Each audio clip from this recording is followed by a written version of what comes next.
minuti di diretta, appunto Channel 24, ma il programma va avanti con la prossima prova.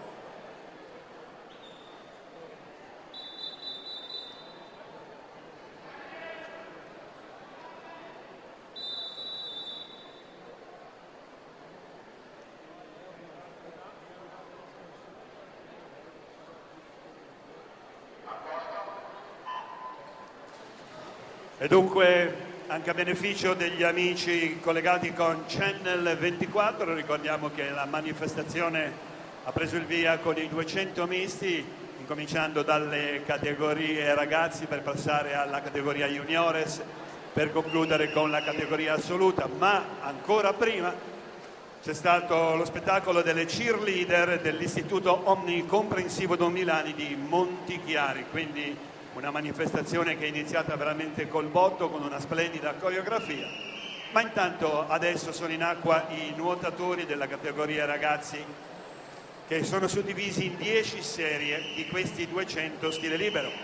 È in acqua la 10ª serie, presentiamo la 9ª serie. Alla 2 Federico Toma, alla 3 Gabor Kansar, alla 4 Riccardo Troni, alla 5 Michele Facchinelli, alla 6 Francesco Lonetti.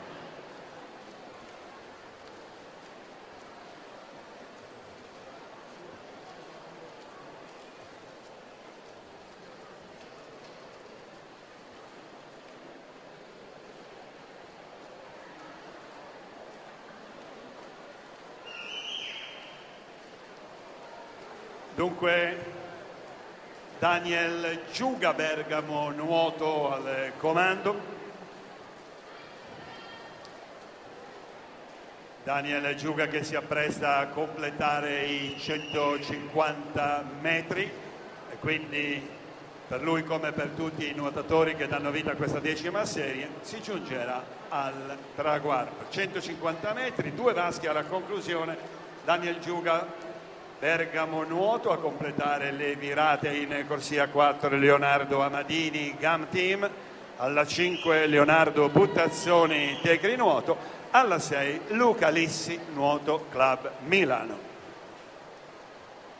Eccoci dunque all'epilogo di questa prova. Intanto per la 9ª serie sono già pronti i nuotatori dietro i rispettivi blocchi comandati, non ci resta che attendere la fine di questa 10ª serie e quindi sia per la location e sia perché per noi come data è importantissimo fare le gare in questo momento.